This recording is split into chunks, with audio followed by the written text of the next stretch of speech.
آیت نمبر 63.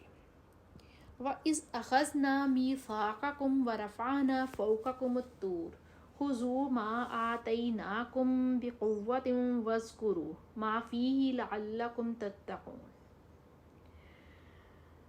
اور جب ہم نے تم سے وعدہ لیا اور تم پر طور پہاڑ لا کر کھڑا کر دیا، جو ہم نے تمہیں دیا ہے اسے مضبوطی سے تھام لو، اور جو کچھ اس میں ہے اسے یاد کرو تاکہ تم بچ سکو.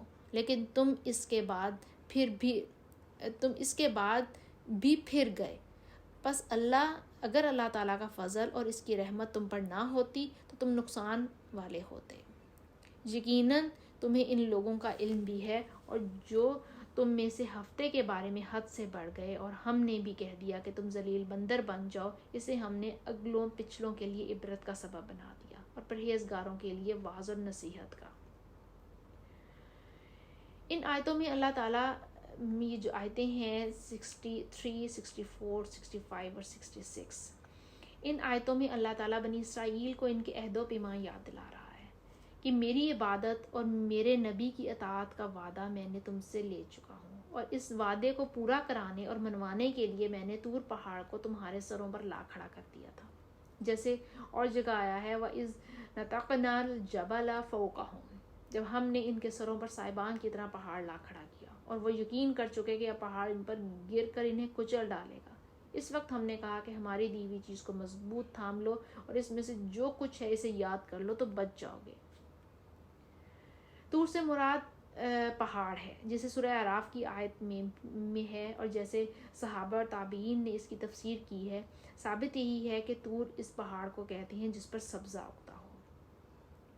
حدیث فتون میں روایت ہے، ابن عباس رضی اللہ تعالیٰ عنہ سے مروی ہے کہ جب انہوں نے اطاعت سے انکار کیا، اس وقت یہ پہاڑ ان کے سروں پر لا کر کھڑا کیا گیا کہ اب تو احکامات سنیں. صدی رحمۃ اللہ علیہ کہتے ہیں کہ ان کے سجدے سے انکار کرنے کے باعث ان کے سر پر پہاڑ آ گیا، لیکن اس وقت یہ سب سجدے میں گر پڑے اور مارے ڈر کے کھنکیوں سے اوپر کی طرف دیکھتے رہے. اللہ تعالیٰ نے ان پر رحم فرمایا اور پہاڑ ہٹا لیا. اس وجہ سے وہ اسی سجدے کو پسند کرتے ہیں کہ آدھا دھڑ سجدے میں ہو اور دوسری طرف سے اونچے دیکھ رہے ہوں. جو ہم نے دیا ہے، اس سے مراد تورات ہے. وہ ڈر کے مارے سجدے میں بھی گر پڑے، لیکن کنکھیوں سے اوپر بھی دیکھ رہے تھے کہ پہاڑ گرتا ہے کہ نہیں گرتا، گرتا ہے کہ نہیں گرتا.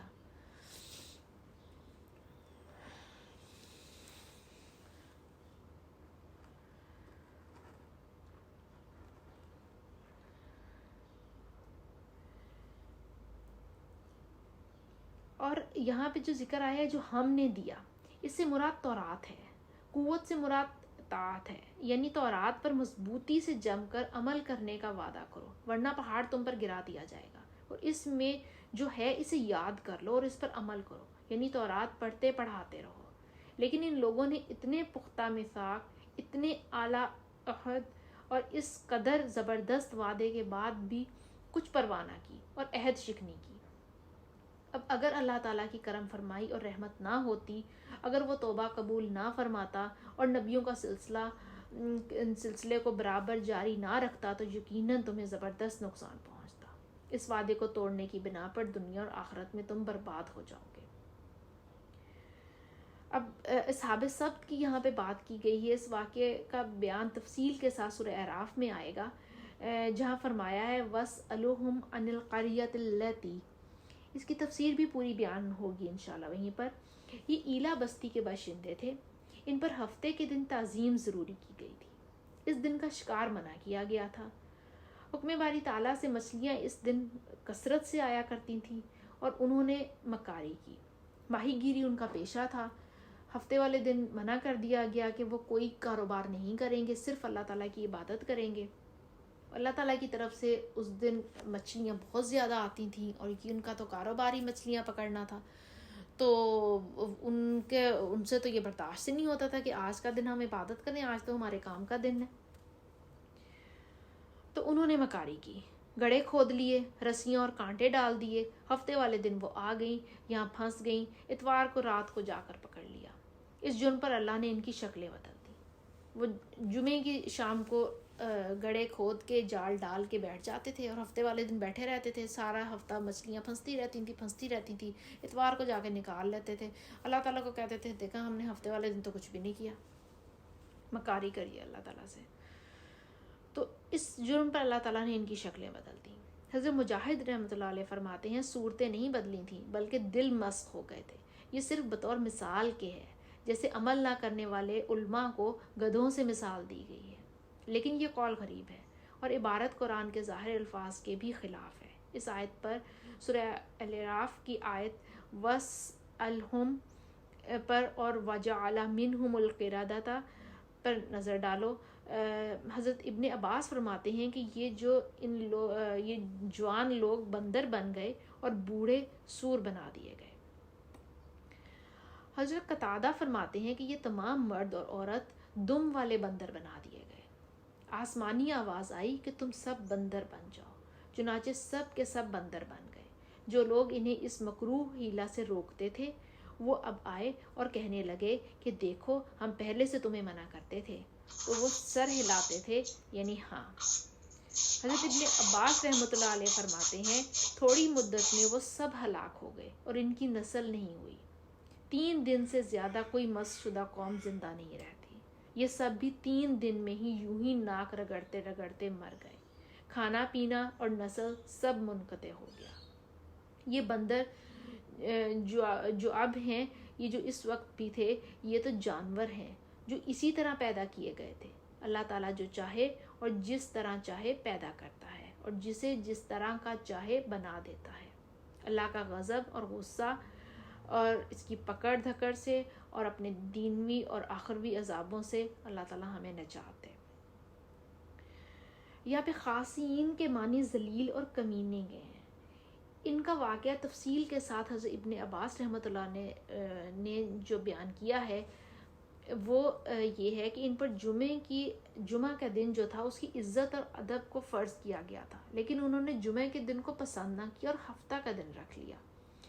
اس دن کی عظمت کے طور پر ان پر شکار کھیلنا وغیرہ اس دن حرام کر دیا گیا. ادھر اللہ کی آزمائش کی بنا پر ہفتے والے دن تمام مچھلیاں اوپر آ جایا کرتی تھیں اور کودتی اچھلتی رہتی تھیں, لیکن باقی دنوں میں کوئی نظر ہی نہیں آتی تھی. ایک مدت تک تو یہ لوگ خاموش رہے اور شکار کرنے سے رکے رہے.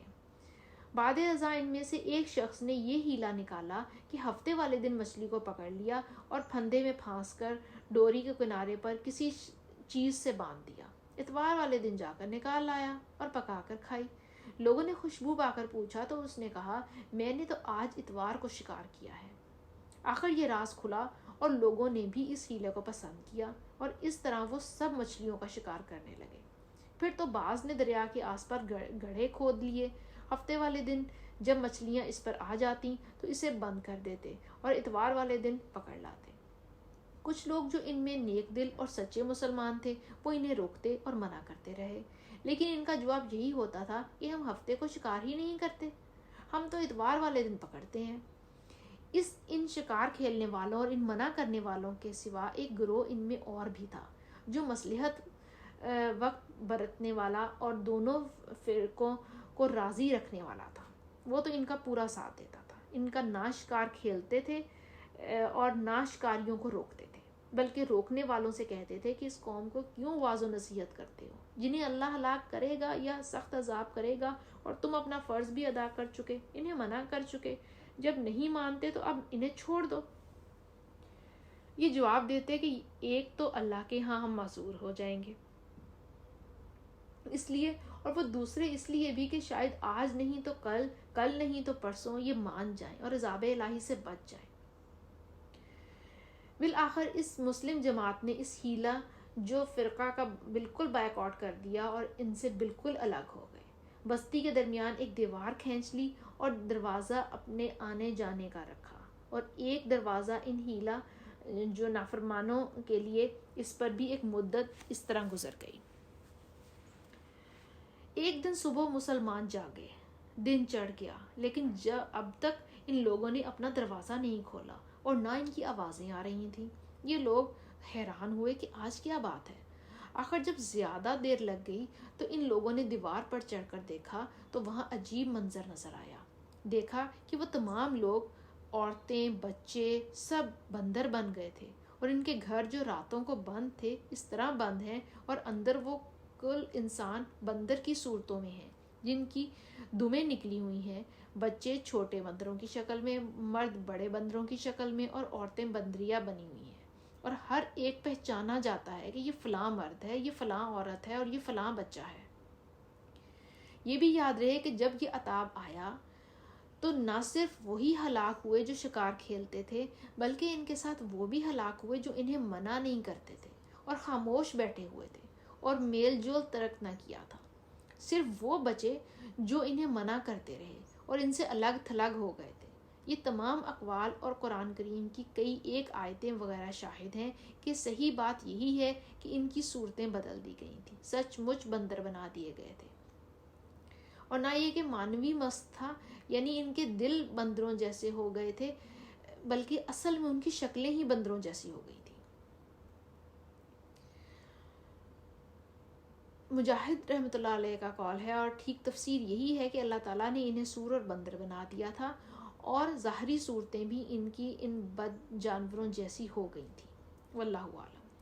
فجعلناها میں ہا کی ضمیر کا مرجع قرادتن ہے، یعنی ہم نے ان بندروں کو سبب عبرت بنایا۔ ان کا مرجع حیتان ہے، یعنی ان مچھلیوں کو، یا اس کا مرجع عقوبہ ہے، یعنی اس سزا کو، اور یہ بھی کہا گیا ہے کہ اس مرجع قریہ ہے، یعنی اس بستی کو ہم نے اگلے پچھلوں کے لیے عبرتناک امر واقعہ بنا دیا۔ اور صحیح بات یہی معلوم ہوتی ہے کہ قریہ مراد ہے، اور قریہ سے مراد اہل قریہ ہیں، یعنی کہ اس بستی والے۔ نکال کہتے ہیں عذاب اور سزا کو، جیسے کہ ایک اور جگہ اللہ تعالیٰ ارشاد فرماتے ہیں کہ فَأَخَذَهُ اللَّهُ نَكَالَ الْآخِرَةِ وَالْأُولَىٰ، اس کو عبرت کا سبب بنایا آگے پیچھے والی بستیوں کے لیے۔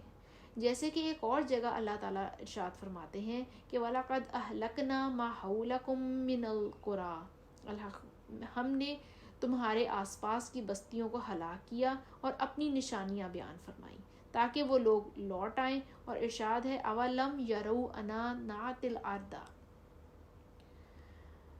اور اس سے یہ مطلب بیان کیا گیا ہے کہ اس وقت کے موجود لوگوں کے لیے اور بعد میں آنے والوں کے لیے یہ عبرت ناک واقعہ دلیل راہ بن گیا۔ تو بعض لوگوں نے یہ بھی کہا ہے کہ بعد میں آنے والوں کے لیے واقعہ کتنا ہی زبردست عبرت ناک ہوا، اگلوں کے لیے دلیل نہیں بن سکتا، اس لیے کہ وہ تو گزر چکے۔ تو ٹھیک قول یہی ہے کہ یہاں مراد مکان اور جگہ ہے، یعنی آس پاس کی بستیاں، اور یہی تفسیر ہے حضرت ابن عباس رضی اللہ تعالیٰ عنہ کی اور حضرت سعید بن جبیر رحمۃ اللہ علیہ کی۔ واللہ عالم۔